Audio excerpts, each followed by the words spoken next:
This is WKYT This Morning. Good Friday morning to you. Thanks so much for joining us. I'm Michelle Chamberlain, filling in this morning for Andrea Walker. I thought the weekend had already started. I know, right? It's good to see you. Enjoy No, watching you on Saturday and Sunday mornings. It's a relaxing time. Well, thanks for watching. I'm Bill Bryant, and we are sure glad you're here on this Friday. It's October 21st. We have a lot happening. Now at 6, it's been a difficult week for the city of Lexington. Police are investigating yet another shooting this morning. Also this morning, for the first time, we're hearing the desperate 911 calls from neighbors after 3 children were hit by an SUV at a school bus stop in Louisville. And we also have a story of a Lincoln County man who's once again making sure people are staying warm this winter. How you can help with this great cause coming up on WKYT This Morning. Very good deed there. We are also facing some big changes in weather. It has come, folks. If you're not outside yet this morning, haven't stepped out, yeah, it's chillier. It's here, absolutely. You got to remember, Monday through Wednesday, we're there in the mid-80s for everybody. Yeah. And now we're sitting here in mid-50s today and tomorrow. Pretty I miss dramatic. it already. It's a big change. Yeah, absolutely. We're looking outside, though, and seeing that rain fly across the region. It's widespread rain, too. And yesterday on WKYT This Morning, we talked about where we're going to start off with the morning hours dealing with some showers. Then toward the afternoon and evening, it starts to fade away. And I just don't see my forecast changing from what I was saying yesterday morning. So there is some good news for us that it's going to move out later on today. It's just this morning is going to be a wet go at it there on any roadways will be wet. You might have to add a few extra minutes to the early morning commute. We're sitting there in the 50s. Guess what? We finish off basically where we are right now, maybe a degree or two higher. That's about it. We're going to go on the timeline on when I expect the back edge of this to move on out and how cold our air will be tomorrow morning and for your weekend. I'll have that coming up. All right, and here's the latest from WKYT News. We began with a developing story in Lexington this morning. Still a lot of questions at this scene. Lexington police say 2 people were taken to the hospital following a shooting.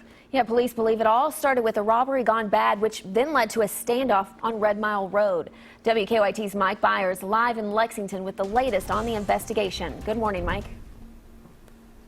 Good morning, Michelle. At this time, police don't know if the 2 people shot were victims or suspects in the robbery that took place in the Red Mile Road area around 8:30 last night. Here's what police do know right now. Police say an 18-year-old was shot 4 or 5 times, and a 22-year-old was also shot. One of them later showed up at a Shell station on South Broadway asking for help, while the other person showed up at St. Joseph Hospital. Police say the 18-year-old is now in critical condition, while the 22-year-old is stable and is in surgery. Minutes after the shooting, police say they found the gun they believe was used in the shooting on the sidewalk near the intersection of Red Mile Road and Unity Way. Police soon surrounded a nearby townhome where they thought a possible suspect could be inside. For about 3 hours, police tried to make contact with the person they thought was inside. Just after midnight, police say they went inside the home and found no one was there. They think that person who had been in the home escaped through a window and got away. Police don't know that person's name or have a description of him. Now, police say they haven't been able to talk to the 2 people shot, but investigators are hoping that they will be able to get more information out of them when they speak to them later today. Police are also interviewing witnesses. Live in Lexington, Mike Byer, WKYT. All right, Mike, thank you very much. Obviously, more to go on that story. So we are learning more about a heartbreaking story out of Louisville that happened yesterday. 3 children were taken to the hospital after being hit by an SUV at a school bus stop. Police now say the driver of that SUV is expected to be charged. WKYT's Lauren Miner is at our live desk with new details on this. Good morning, Lauren. Good morning, Bill. Heavy hearts this morning in that Louisville neighborhood. Neighbors tell a Louisville station that everyone knows everybody there. So when they saw the crash, they jumped in to help. Here's the 911 call placed just moments after the crash. There is a baby under the vehicle. Okay. Don't move them too much. Don't move them. You Don't move anyone. let them be still. Don't move them. The crash happened yesterday morning at 32nd Street and Duminal Street. Police say they believe that the bus came to a quick stop and the driver of a Cadillac SUV swerved to avoid hitting the bus and did not see the 3 children on the sidewalk. The SUV hit the children and flipped, pinning 1 child underneath the vehicle. According to WLKY in Louisville, neighbors ran over to help lift the vehicle off the child. Police shut down several streets along the route to Norton's Children's Hospital so that ambulances could transport the patients quickly. One neighbor who was too shaken up to go on camera says she saw the crash happen. The only thing that she was doing was kicking, and then she stopped kicking, and I ran down to try to find her parents, and Next thing you know, when I come back, the guy said that they lift the truck up and pulled her from up under the vehicle. A hospital spokesman said 2 of the children are in critical condition and the 3rd child is in serious condition. WLKY reports that the children that are in critical condition are 9 and 10 years old. 2 of the injured children are brother and sister. Police say the driver of the SUV will be charged with having no insurance or registration. The driver was taken to the hospital and is in serious condition. Reporting at the live desk, Lauren Miner, WKYT. All lanes of Interstate 75 in Madison County are back open this morning after 2 crashes happened just minutes apart overnight. Northbound lanes were shut down for over an hour after a semi crashed just south of the Clays Ferry Bridge. No one was injured, but as crews were working that crash, they say a second crash happened in the southbound lanes. Crews say 2 people were injured in that crash. Now, their conditions are unknown this morning. A child remains in the hospital this morning after a deadly crash in Garrett County. That one happened yesterday on US 27, just north of Lancaster. Investigators say a minivan heading south lost control and was T-boned by another minivan. The coroner says 38-year-old Rebecca Lewis died in the crash. Police say the child suffered some serious injuries, and they say another person was also hurt. A North Carolina fugitive is back in police custody this morning after being found in central Kentucky. The Madison County Sheriff's Office says Richard Agee was found in Berea. Deputies say a tip from the Salisbury, North Carolina Police Department led to Agee's arrest. Now, Agee's wanted in connection to an armed robbery in North Carolina. Our time this morning is 6 minutes after 6 on WKYT. We have a scam alert to pass along this morning. The Lexington Hope Center says somebody is going door to door trying to collect money in their name. Yeah, in the last week, officials say they've received at least 4 reports of someone claiming to be raising money for the Hope Center in the Heartland and Takes Creek Road areas. But the Hope Center says they do not collect donations door to door. Officials say the person going door to door has reportedly been identifying herself as Brenda Johnson. They also say she is asking for checks to be mailed out to Entrepreneur Sales LLC. Now, officials say it hurts knowing that someone is trying to make money off of their organization. Developers have filed revised plans yet again for the Centerpoint project in downtown Lexington. Our news partners at the Herald-Leader report those revised plans still call for 2 hotels, an office tower, and restaurant and retail space, but developers will now have more flexibility regarding the number of floors in each building. The Centerpoint project has been in the works for more than 8 years so far. Developer Dudley Webb says they hope to have construction finished by the fall of 2018. That would be 10 years if you know that time frame holds up. It's hard to believe that 8 years, it's still a situation. Yeah, right. So a Sanford man is once again working to make sure his community stays warm this winter. Greg Snow is collecting coats at the Stanford Baptist Church Christian Life Center. He says what started out as a simple Facebook request to drop off unwanted coats last year turned into a drive that resulted in coats for nearly 1,400 people. It's been a blessing to help, and in the world, the way the world is today, you know, with so much anger and hatred and stuff going on, you know, the donation goes, you're helping somebody out. Snow says this year they are in great need of coats for children. He will be collecting coats today and tomorrow at the church in Stanford. And with the chill we have in the air out there this morning, it's a reminder winter's coming. They're going to need those coats soon enough, right? No doubt about it. Let's check in. Meteorologist Micah Harris tracking that, and some rain that's been moving through and hopefully moving on out. Yeah, the kids will need the coats this morning too, and that rain's trying to move on out. It's just going to take a little bit of time. We're outside looking across the region. Anywhere you look, you will have that rain chance as we go through the morning hours. Already seeing that across much of our viewing area, especially central, north, and western zones. Moorhead dealing with still some showers left over, and that's moving on out. Some mist involved too, where you're getting a break, but those roadways are pretty wet. You might have to add a few extra minutes to that early morning commute. Kids heading off to the bus stop, not only are you dealing with rain, but you're dealing with temperatures in the 50s. It's not a good start today. We'll start with the east, see what's going on over here. The bulk of the rain that we had yesterday and last night, that's trying to move on out. Pikeville, Really about to get a few downpours here very shortly, and that goes for Inez. Work your way back toward Phelps. So then you have kind of this void spot where you're getting some mist here and there. But then I want to show you this. I mean, you're talking about fingers, bands of heavy showers rolling on through. About to roll through Lexington and then work your way down 27. Georgetown dealing with that. Sadieville, Williamstown, Corinth, Berry, those areas. Then you get about a 10-minute break. And then here comes another band. That's some heavy rain right there, rolling across portions of, say, Lawrenceburg, about to roll through Frankfort. BG Parkway is going to be soaked. So when those push on through, then you're talking about some pretty gusty rain with that. So it's not going to be a good go at it early this morning. Might have to get the kids in the car, hang out at the bus stop instead of just pushing them out the door, because it's just an ugly start to the day. You saw that at 8 a.m. It's going to be still around that 75 corridor. We hit noontime, it's starting to fade, and you get into the afternoon, the bulk of the rain is gone, but we can't rule out little bits and pieces here of some mist, maybe even a sprinkle or light shower. So talking about later on this evening, looks good for high school football, except it's going to be chilly. Tomorrow morning starting off in the 30s. 10 a.m., it's really 10:30, you get the 5K going on, you get the parade going on for EKU. It's their big homecoming weekend, and you're talking about 42 degrees there at 10 a.m. So just keep in mind, going out to that parade, it's going to be chilly and really all day long. Just grab the coat before you take off.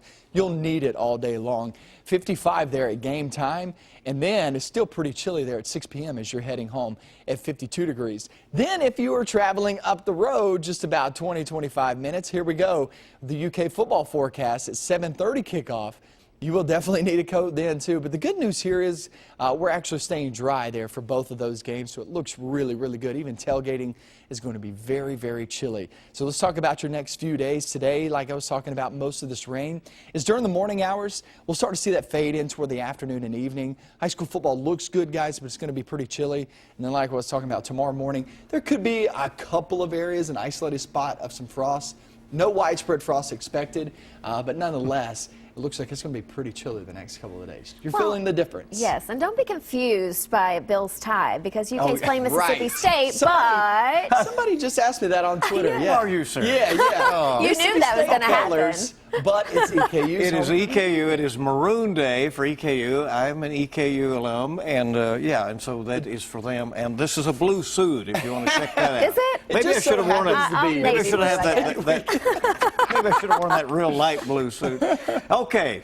You're supporting your school. Go Eastern and go Cats. How about that? Right, there you go. 6:12 on WKYT this morning. I knew that would be confusing. You knew it would, right? So each morning we bring you weather and traffic together. Let's go check in with Officer Don and see what's happening out there on the roads. Good morning, Don. Good morning. Well, it's obviously going to be a wet ride in this morning, and that's the main thing we're dealing with, the fact that the roads are going to be a little more slick. Not really used to that. It's been a while, so please be careful on the inner and outer loops of the circle. Also, of course, on the interstate 75 north and southbound between the northern and southern splits. Moving okay for now. So we get a live look at Lexington traffic flow this morning. Overall, not a lot of red popping up. That's exactly what we want to see. We're in good shape so far. And there's a live look at what you have to look forward to in just a few as you head out the door. New Circle and Winchester Road. That's courtesy of the Lexington and Fayette Urban County government. Of course, we'll keep you up to date throughout the morning, anything that pops up. Now back to you in the studio. Okay, thank you very much. And there you see those shiny, wet roads and streets out there that you're dealing with this morning. And as Micah was telling us, hopefully that moves on out to the east here in a little while. So hopefully sooner rather than later. Right. But the chill is here, and it's going to stay for the weekend. 6:13 on WKYT this morning. We have a lot more to tell you about on your Friday. So Donald Trump and Hillary Clinton were on the same stage for the second night in a row. See how the charity dinner turned into a roast. That story's coming up. Welcome back to WKYT this morning. Thanks so much for joining us on this wet Friday. Good to have you. Good to have you in with us this morning. Thank you. Appreciate it. Andrea gets a little day off. She's taking a break, right? 3-day weekend. 3-day weekend. That'd be nice, even though it's a little chilly. Well, it's the best time just to sleep in. You're Hopefully right. she's You're not right watching and she's sleeping in and enjoying her morning. So Hillary Clinton and Donald Trump rally support in must-win states today, a day after trading insults at the annual Catholic charity dinner in New York City. They sort of tried to be nice, but... Oh, did they? You know, for a little while. They did shake hands. This though, long-standing event is usually marked by some civility between the presidential nominees, but with less than 3 weeks to go now before this election and the way it's been, the candidates couldn't help the gloves from coming off. Henna Daniels has the latest from the campaign trail. Here she is tonight in public, pretending not to hate Catholics.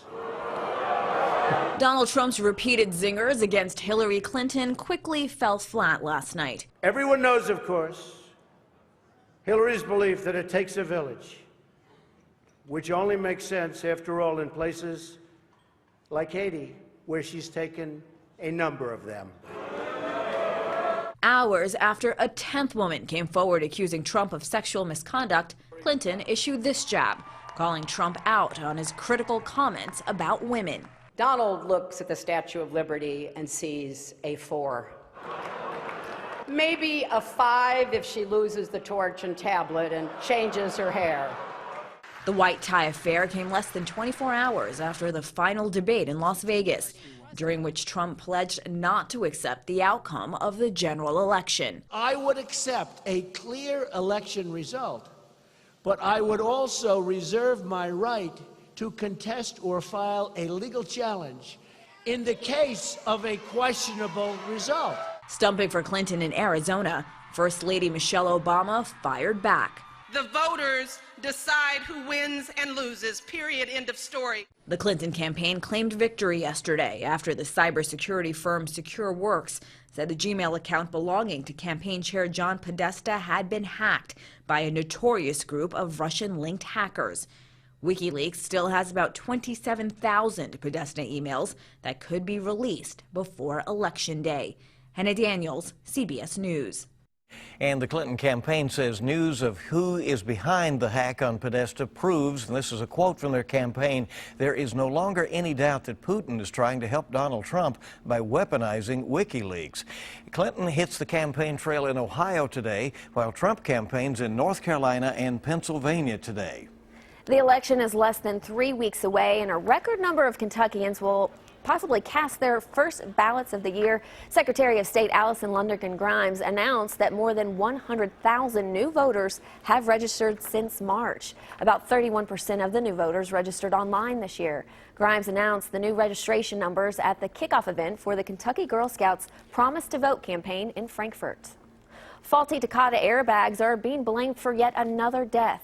The National Highway Traffic Safety Administration says a 50-year-old California woman died in a crash last month while driving her recalled 2001 Honda Civic. The government has now connected 11 deaths to Takata airbags. Investigators say the airbags can inflate with too much force, causing shrapnel to fly through the vehicle. The problem led to the largest auto recall in U.S. history. The time right now, 6:21 on WKYT, and this morning we have some encouraging news when it comes to financial stability in the U.S. A new survey from federal regulators finds more people have bank accounts.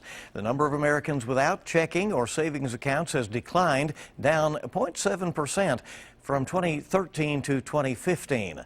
Also this morning, MetLife ending a 31-year relationship with Snoopy. The insurance giant says it is parting ways with Snoopy and the rest of the Peanuts gang, which have been the face of the company for decades. The characters were brought in to help make the company seem more friendly. Now MetLife says it is launching a new branding effort. Well, there you go. Changes there. Snoopy's out. Don't say that. That makes me sad. So WKYT this morning is just getting started. You have to hear what one anchor said after one little letter was left out of his teleprompter. I feel for this guy. We've all done it, though, right? That story's coming up. Not sure if we've done it that bad, though. You'll want to see this story coming up. Really, really funny story. Lingering showers with us today. How long do they stick around? When do they move on out? How cold is it going to be there for the weekend? A lot of questions, but I got those answers for you coming up. Welcome back to WKYT this morning. Your time is 6:25. 2 people are in the hospital after another shooting in Lexington last night. That's what's trending at this hour here at WKYT News as we continue to look into it. This happened about 8:30 last night on Red Mile Road. Police later surrounded a nearby townhouse where they thought a possible suspect could be. We're told then that the suspect apparently got away because there was no one in there when police eventually got in. We've been tracking some rain showers this morning. Certainly chillier weather, no doubt about that. Here's Micah. Yeah, and it's very chilly outside in the 50s. You have the rain flying around. The greatest news about this is the back edge of this is now across 65. So it's trying to make its way on out. But these two bands right here are very heavy rain. And not only that, but gusty rain with that. So we're driving out and about, heading outside. It's just not going to be a good go at it early this morning. Guys, we're going to be talking about your weekend forecast along with those temperatures sitting there in the 30s for overnight lows Saturday morning and sitting in the 50s toward the afternoon. Okay, very good. Thank you, Micah. 6:26 on WKYT. From one big catch to one big mistake. A Virginia news anchor's hilarious slip of the tongue has gone viral for good reason. Check your panties. About 175,000 rice. I think that was supposed to be pantries. Yes, it was. Yes, we've all done this. The anchor was reading a segment about a rice cooker recall when one little letter left out of his teleprompter led to the hilarious mistake. Now, did these people not learn anything from Ron Burgundy, Bill? Right. The news team laughed off the flub, and no surprise time at all, the phrase check your panties, of course, was going viral. We were telling one from back in the day. Yes. Tell the story. I love this story. We've all made these mistakes. Okay, so back in the day when websites were first being associated with stories and all that, they put up on the teleprompter stars on ice, so I said www.starsonis.com for more information. Well, at least you can laugh at yourself. I can. And you'll never do it again, right? I'm not going to say that. Make a bunch of mistakes every day. Just learn from it and move on, right? Good to have you along. We're rolling towards 6:30 on your Friday morning, and it sure is good to have you with us. Up and at it this morning. When WKYT This Morning returns, the NCAA has issued allegations to the University of Louisville basketball program. What it means going forward, coming up at 6:30. Tonight's Mega Millions jackpot is $25 million, and tomorrow's Powerball jackpot is $151 million. Keep it here on WKYT This Morning.